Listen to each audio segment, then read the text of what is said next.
Yaorana et Maeva, ou devrais-je dire Salam alaikum, labès, qui est dire labès, psra labès, labès. Je suis l'autrice de l'Oracle des djinns. J'ai grandi au Maroc.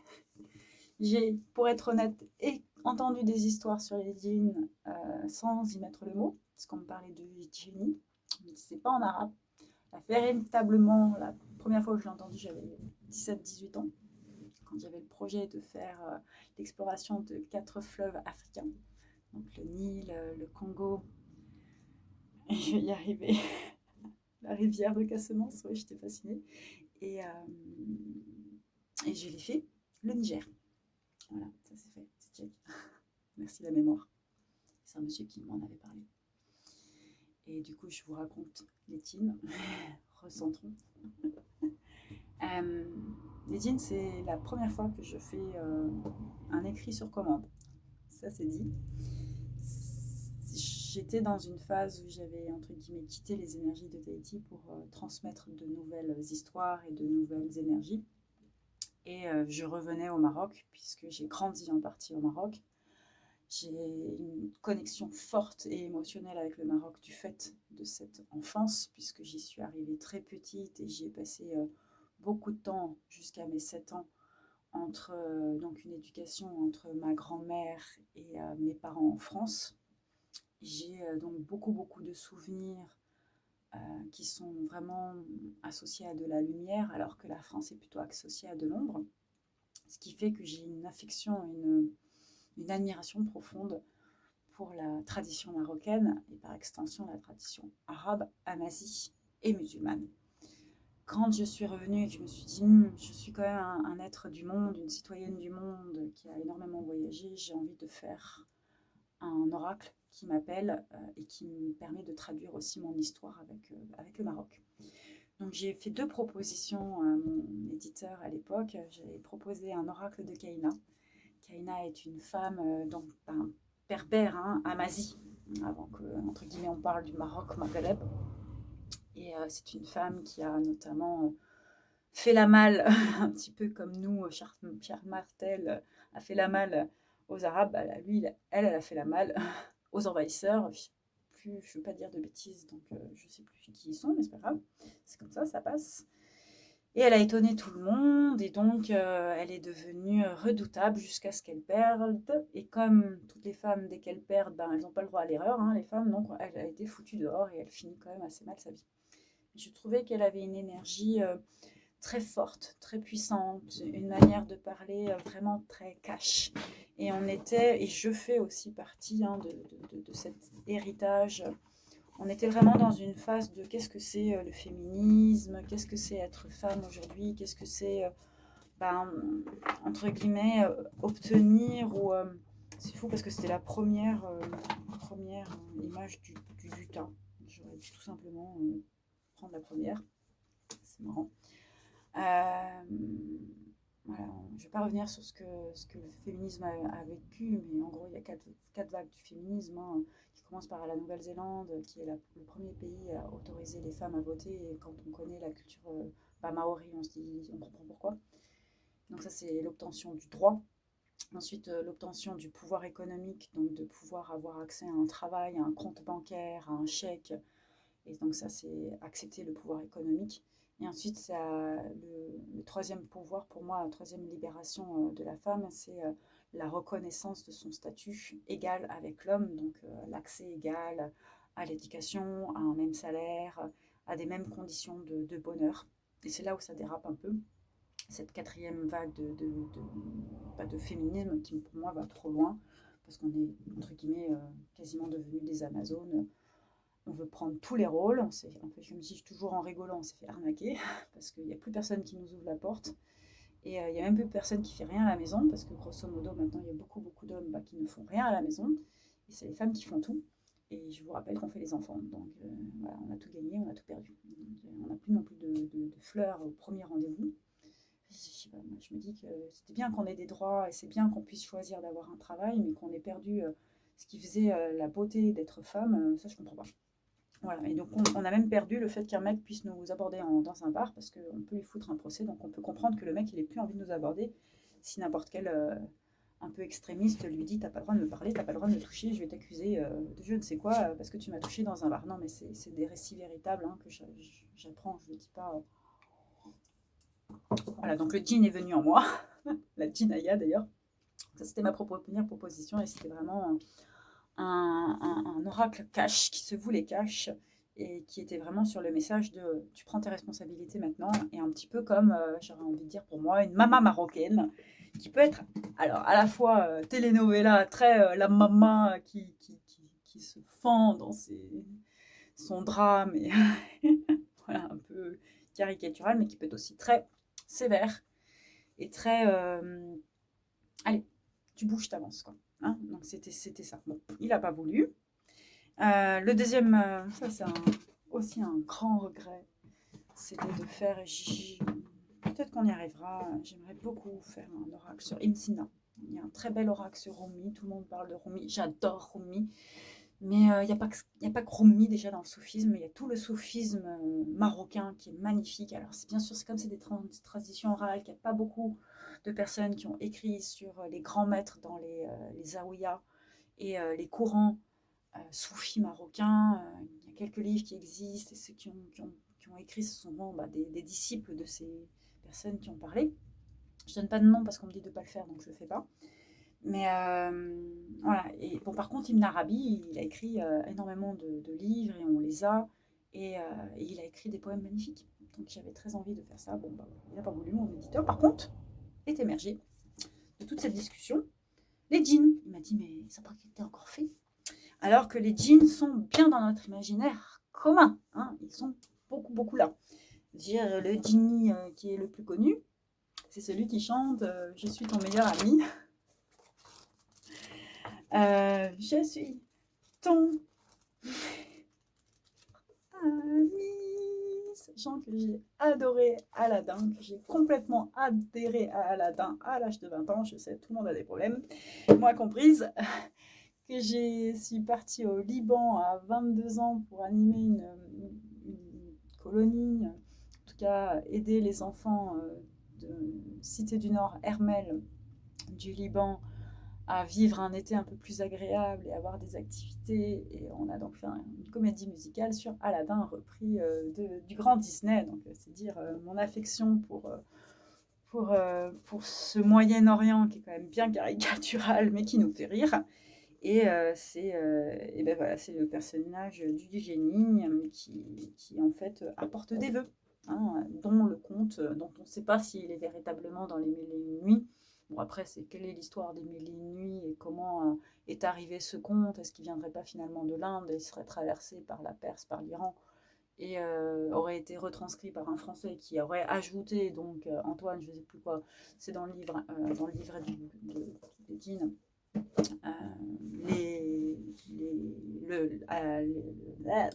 Aladdin et la lampe magique, parce qu'en fait il trouvait que c'était cohérent avec les autres récits qu'il avait reçus, notamment sur Sinbad. Voilà. Tout ça pour dire que Les Mille et une Nuits, c'est un récit riche qui est aussi l'issue d'une tradition orale longue, tout comme les djinns. Bon, je ne vais pas faire, parce qu'en fait, de faire la présentation des djinns, j'ai l'impression d'être en cours, et je pense qu'on a un enregistrement de la conf que j'avais fait sur les djinns. En tout cas, je vais peut-être demander à l'avoir pour qu'il soit partagé, où j'explique toute cette tradition des djinns. Là, on va recentrer sur ce qui est important dans l'oracle des djinns et ce que ça m'a en tout cas enseigné sans que je m'y attende et sans que je le vois venir, parce que ça a été tout un travail, alors bien sûr d'intellectuel, parce que dès que je fais quelque chose, voilà, je vais aller lire les contes, je vais aller lire les articles. C'est aussi un travail de communicant, parce que y a des djinns dans League of Legends, il y a des djinns, il y a une série coréenne qui est sortie à peu près au même moment où j'ai sorti les djinns. Il y a une BD, il y a des jeux, enfin voilà, il y a un jeu de société, les djinns sont partout dans notre imaginaire commun, et en fait ils sont dans l'imaginaire commun c'est l'esprit qui fait peur, c'est l'esprit qui nous pourchasse. Une des djinayas les plus connues au Maroc, elle peut nous punir, hein, Kadisha, Laïla Kadisha. Tout mon objectif du coup, quand j'ai créé les djinns avec mon illustrateur, grand monsieur Saïd Bouchmar, qui est un être magnifique, On a confronté, entre guillemets, nos imaginaires. Bon, après, c'est aussi lui qui a bien sûr décidé de faire le choix graphique, comment il a dessiné les personnages. Bon, j'ai beaucoup aussi insufflé des idées, parce que c'est toute la discussion entre l'auteur et l'illustrateur qui est importante. Mais, et ça c'est vraiment très important, puisque ça va permettre de séparer, allez, je vais mettre l'image préférée de mon filleul, pour faire comprendre de ce dont on parle. Quand on parle des djinns, on parle de l'ombre. Parler des djinns, c'est parler de magie noire. Et tout de suite, je deviens très sérieuse. On rigole pas avec la magie noire. Hein. Et c'est peut-être ça qui est aujourd'hui terrible dans ce qui se passe dans l'imaginaire commun. C'est que les djinns, dans pour moi la tradition pure, s'ils font peur, c'est pour éduquer. C'est pour informer, c'est pour poser des bases, pour poser une structure, pour relier ensemble. C'est pour, comme les contes qui ont des vertus de structuration de l'imaginaire de l'enfant, notamment dans le rapport au père, à la mère, à la communauté, le petit chaperon rouge, la belle au bois dormant. Enfin, c'est toute la symbolique qui permet à l'enfant de comprendre notamment ce qui est tabou et ce qui est crime, sans avoir à dire les mots, sans avoir à tout de suite le focaliser son attention sur une anatomie et sur ce que l'on peut faire de cette anatomie. La métaphore est suffisante. Les djinns, c'était pareil. Et c'était aussi une manière de dire c'est quoi les interdits. Et c'est bien d'avoir des interdits en fait dans une société. Enfin, je suis fatiguée de dire à bas les interdits, à bas les minorités, à bas les majorités, à bas tout quoi d'ailleurs. Non, non, non, avoir des interdits, c'est important en fait. C'est même constituant, c'est constituteur. Donc de dire que tout est libre et tout est possible et qu'on peut tout faire dans notre société, c'est faux.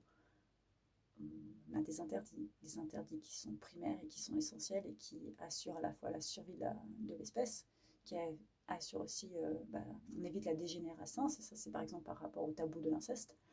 On évite de faire des enfants malades parce qu'en fait à force de croiser le même sang, on devient malade, on se hypertrophie, on se entrophie, bref, on s'imbibe de la même eau et donc ça devient pourri, on fait une cuve.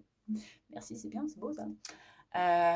Donc il y a des interdits. Et les djinns représentent aussi ces interdits, les dangers, ce qui représente pour la communauté des dangers.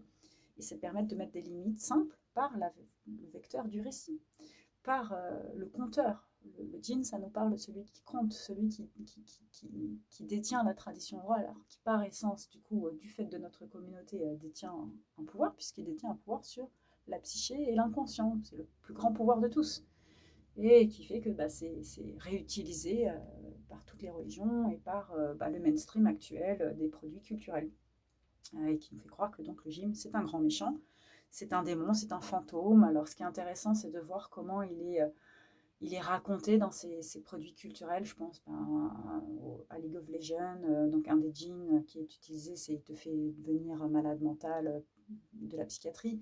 Dans la série coréenne, de ce que j'en ai lu, parce que je ne l'ai pas vu, parce que je refuse de regarder les séries maintenant, mais c'est aussi ça, c'est comment ça flirte avec l'idée de la psyché et de la psychiatrie, mais aussi des mauvais coups, de la manipulation, mais aussi de la magie. Donc apporter des miracles, apporter des solutions, apporter de l'amour. Tout ça, cette symbolique des djinns, ça nous ramène à comment on fait la limite et l'équilibre, et on délimite, et donc on met de la valeur. Et ça, c'est très important dans la culture amazie, et alors, je vais dire arabe, mais sans parler d'islam, hein, c'est anti-islamique, c'est avant l'islam. C'est l'éthique, le pono, ce qui est droit, en fait, ce qui est adéquat. C'est vraiment très important dans toutes les cosmogonies. On parle de ce qui est adéquat, ce qui est en équilibre, ce qui est bon. Et bien, c'est cette notion-là. Et de parler à la fois des deux permet de montrer le chemin et donc d'être dans la lumière. Et ça donc va à contre-courant d'une pensée aujourd'hui, mais qui est intéressante et qui est réelle et que je porte, hein, c'est de dire pour connaître la lumière, je vais dans l'ombre. Là, non. On nous dit, t'as pas besoin d'aller dans l'ombre, t'as besoin de ressentir l'ombre, t'as besoin d'écouter l'ombre, t'as besoin d'écouter et de ressentir ce que l'ombre peut provoquer. Si par exemple tu décides de tuer ton prochain, et de voir ce que ça va avoir comme effet sur toi de tuer ton prochain. Mais on va faire encore pire. On va te tuer toi, on va tuer l'être qui est le plus cher à toi, pour que tu comprennes ce que c'est que qu'on te fasse d'enlever l'être cher à tes yeux, pour que tu ne tues personne en fait. C'est toute la logique de l'initiation par la connaissance, l'expérience de l'ombre, donc le djinn prend possession de toi pour te montrer les effets de tes actes ou les effets des actes d'un autre sur toi, pour que tu comprennes l'émotion et la détresse que tu vas vivre, le désalignement que tu vas vivre. Quand j'ai suivi les formations, et donc qu'est-ce que c'est traverser les ombres pour éviter de commettre l'ombre, donc on initie le chaman à l'ombre. Alors déjà à ses propres peurs, c'est quoi ta plus grande peur? Donc tu es initié, donc ça déroille dans dans ma voix, puisque bien sûr ça a été très dur d'aller revivre ma plus grande peur. On le voit dans le film Divergent, donc c'est aussi dans le livre bien sûr. C'est exactement ça. On utilise une substance pour te mettre face à tes peurs. Et si tu passes l'initiation, bah, t'es chaman, tu rentres dans le clan. Là, on parle d'un processus de médiation, de méditation, de visualisation, d'intégration et d'expérimentation par le ressenti. Tu n'as pas besoin d'une plante, tu vas juste rentrer dans le ressenti par le corps, la transe. Ce n'est pas la transformation par l'alchimie ou la chimie, c'est par tes propres capacités de ressenti par le corps, ce qui est quand même aussi très très puissant. Moi, quand j'ai eu la peur le fait de revivre les peurs par la mobilisation de mon corps et faire ressurgir des mémoires qui étaient dans mon corps, ça c'était pour apprendre à me connaître et connaître mes ombres et connaître mes peurs, etc. Là, je parle de, je me mets au service de la communauté, donc on va me mettre face au plus grand crime de la planète pour me montrer déjà ce qui peut pousser au crime. Ça me fait toujours penser à Demain froide, hein, le livre. Et je vois sa tête à l'auteur et je vois du coup aussi la tête de l'acteur qui a fait incarner dans le merveilleux film le personnage de l'écrivain. Je vois les deux, Oswald, non ça c'est le criminel, hein, je sais plus. Bon bref, c'est un magnifique film et c'est un magnifique livre. Pour moi, c'est vraiment de rentrer dans c'est quoi se mettre de comprendre l'origine du crime. En fait, je trouve que c'est très bien de chercher à comprendre l'origine du crime, de se mettre à la place de l'autre. Ça enseigne la compassion. Ça, c'est très important, par exemple, dans la relation aux parents. Si on a eu des parents compliqués, dans la relation aux frères, à la sœur, si on a des frères et sœurs qui sont compliqués, dans la relation à l'agresseur, au professeur, parce qu'en fait, les professeurs, alors les maîtresses, les maîtres d'école ont énormément d'impact sur notre psyché et sur nos blocages, la société, l'alimentation, bref, tout ce qui peut nous bloquer. Donc, c'est très intéressant d'aller là-dedans, dans cette remontée pour comprendre et être dans la compassion et pardonner et comprendre d'où ça vient.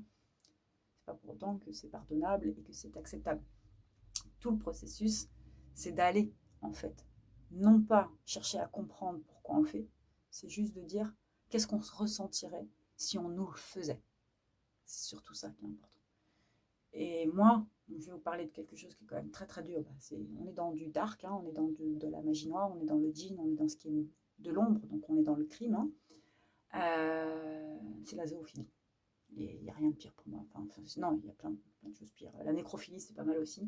La pédophilie, n'en parlons pas. Et le viol, n'en parle pas. Bon, bref, de toute façon, tout ça, c'est la même. Voilà, c'est la pénétration de l'intimité. Mais c'est sûr que quand j'ai revécu ça, j'avais envie de tuer tous les hommes qui ont eu l'indécence de violer une chèvre, une vache. J'aurais envie de dire, j'ai aussi envie de un petit peu tuer tous les hommes ou des femmes qui martyrent les animaux. Bon, bref. Donc ça, voilà, ça me donne envie de pleurer, ça me fait trembler. Déjà que j'étais clairement pas sujette à tout ça, le fait de le ressentir, ça vous fait dire mais waouh, qu'est-ce qui provoque chez l'autre ce mal, cette magie noire, cette possession, ce djinn, qu'est-ce qui provoque ça? En fait, c'est pas, faut pas croire que c'est les autres. C'est déjà nous-mêmes, c'est ce qu'on mange, c'est ce qu'on entend, c'est nos croyances limitantes et c'est le système qui le permet. Donc aujourd'hui, quand on est dans une société qui ne met plus de cadre, qui ne met plus de structure, et qui vous fait un Wikipédia de la magie noire, qui vous met des witches sur Internet et qui vous disent comment jeter un sort, je pense qu'en termes de déstructuration, on a atteint le pire du pire.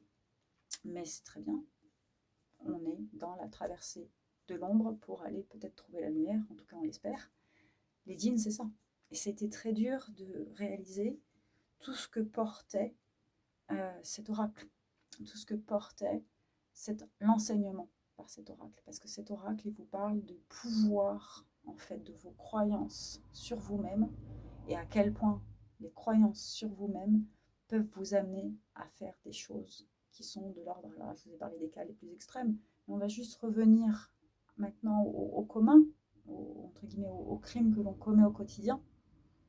Mal parler de quelqu'un, je dirais même mal penser de quelqu'un. Je travaille beaucoup sur les pensées que j'ai, et dès que j'ai des pensées impures, je demande pardon, j'entraîne pour avoir la parole juste, accord Toltec. Déjà, rien que ça. Le mensonge, se mentir à soi-même, ne pas respecter la croyance de l'autre. On se pose la question aujourd'hui de pourquoi il y a des extrêmes sur notre société. Je vais parler d'un sujet qui est quand même très controversé et qui est très difficile à exprimer, mais c'est l'enjeu de Charlie Hebdo.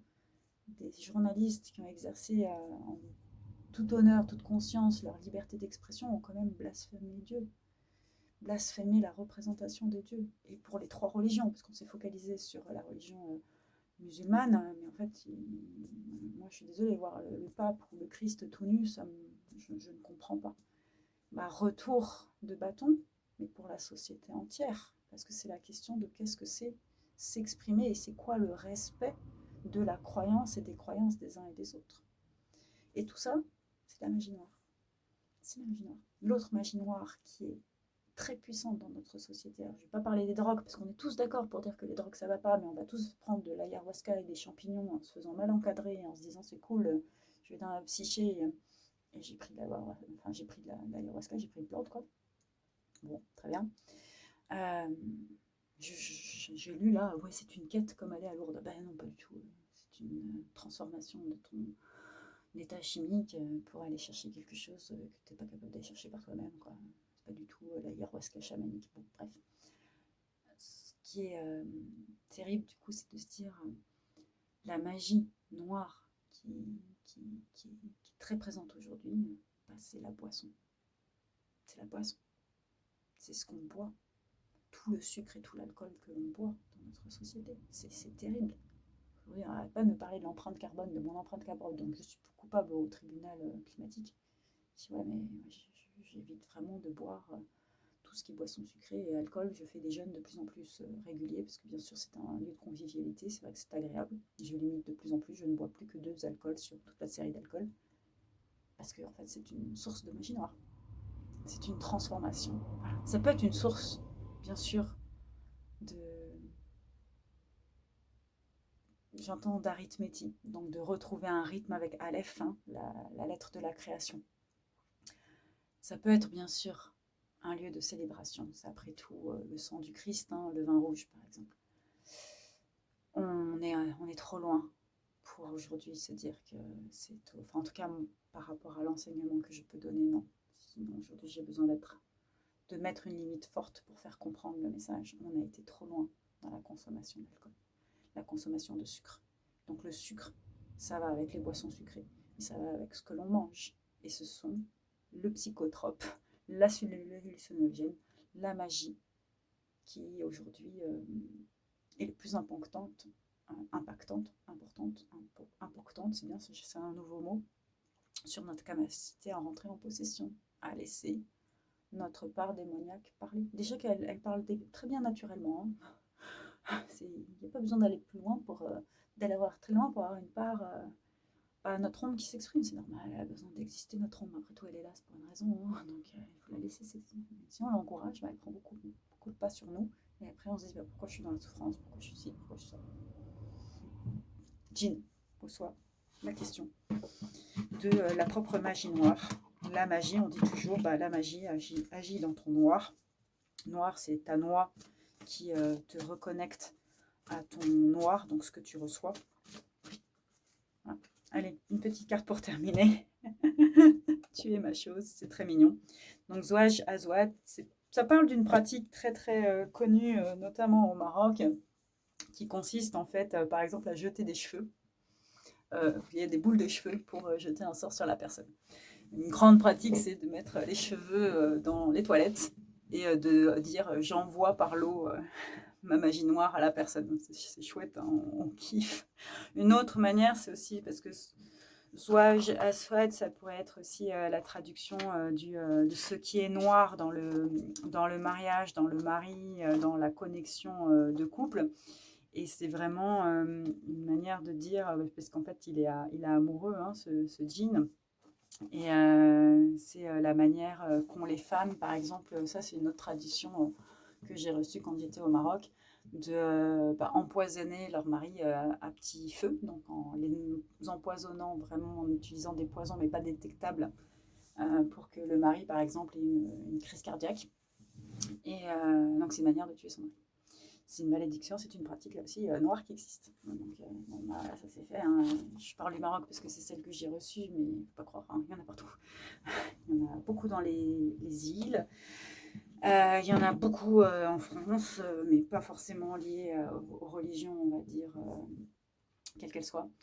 C'est tout simplement dès qu'on a des mauvaises intentions et qu'on laisse parler nos ombres, ben on est très créatif pour en vouloir à l'autre et remettre notre peine et notre souffrance chez l'autre au lieu de la mettre chez nous. Tout ça, c'est les djinns. Je ne m'attendais pas du tout à parler de ça en parlant de djinns. Je fais une leçon qui n'a rien à voir avec l'oracle. J'espère que ça vous donnera envie d'acheter les djinns. Oh Dieu. Il fait peur, hein, cet oracle. Parce qu'en fait, beaucoup de gens disent ah, je veux pas tirer soute, qui est la préférée de mon filleul, je le dis. Je veux pas tirer Shaitan. Alors qu'en fait, il est génial, Shaitan. Il est génial. Et en fait, il faut comprendre que, bah, il y en a, en gros, il y en a une dizaine qui sont dans l'ombre, hein, qui vont vous dire des choses qui ne vous plaisent pas. Et les autres vont vous inciter à relever un défi et d'autres vont vous apporter une bénédiction. Donc, c'est aussi take a risk.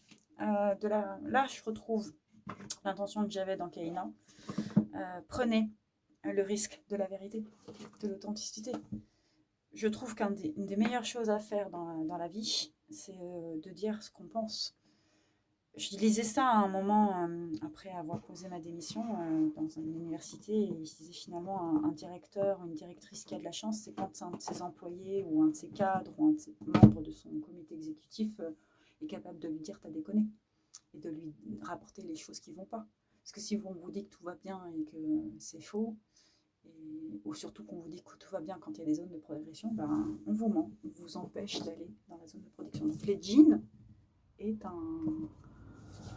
un appel, en tout cas à parler à l'ombre, à être en communion avec son ombre pour lui apprendre sa place, lui apprendre à respecter les choix et notamment les choix de la lumière. Parce que ce qui est aussi évident, c'est que dans la pratique chamanique, l'ombre, c'est verboten interdit. Quoi. Je parlais des interdits essentiels, c'est nient, zéro tolérance.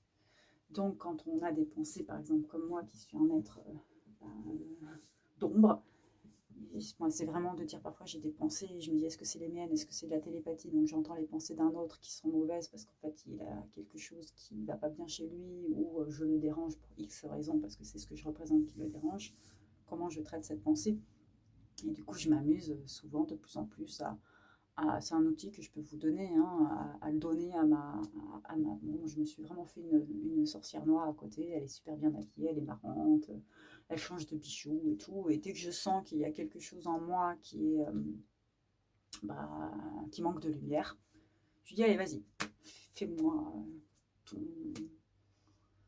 ton rituel d'envoûtement, de vengeance, et puis je la laisse faire, elle me montre toute sa créativité. Et ça lui permet d'avoir sa place. C'est juste que c'est un dialogue entre elle et moi, qu'elle est évidemment dans ma sphère, dans mon temple, que ce qu'elle aimait, ce qu'elle fait reste dans mon temple, avec moi, dans ma relation, dans mon journal intime, mon jardin intime, et que ça a zéro impact sur les personnes concernées. Si c'est par exemple moi qui ai envie je sais pas, d'en vouloir à quelqu'un et je sais que c'est inutile parce que c'est perdre de l'énergie inutile vis-à-vis d'une personne, par exemple, qui vous a fait du mal. Ça sert à rien. Vous perdez plus d'énergie. Voilà. Par contre, c'est de voir ce qu'on a besoin d'exprimer, de le ressentir, d'être dans le dialogue avec elle pour qu'elle puisse l'exprimer, en rire et surtout revenir à la place qu'on a en tant que personne incarnée et surtout personne pas responsable bien sûr, de sa vie. C'est ça le libre arbitre, hein, c'est sa responsabilité de ses choix. Et de percevoir aussi ses choix, d'enseigner ses choix, merci. Et d'inspirer et d'incarner ses valeurs. C'est Gandhi qui a cette belle phrase de dire si vous voulez un changement dans le monde, soyez le changement du monde. Incarnez le monde que vous voulez voir demain. Avec les jeans, ça vous permet d'avoir tous vos souhaits. Promis, garanti. Pas de SAV. 100% satisfait sur ce.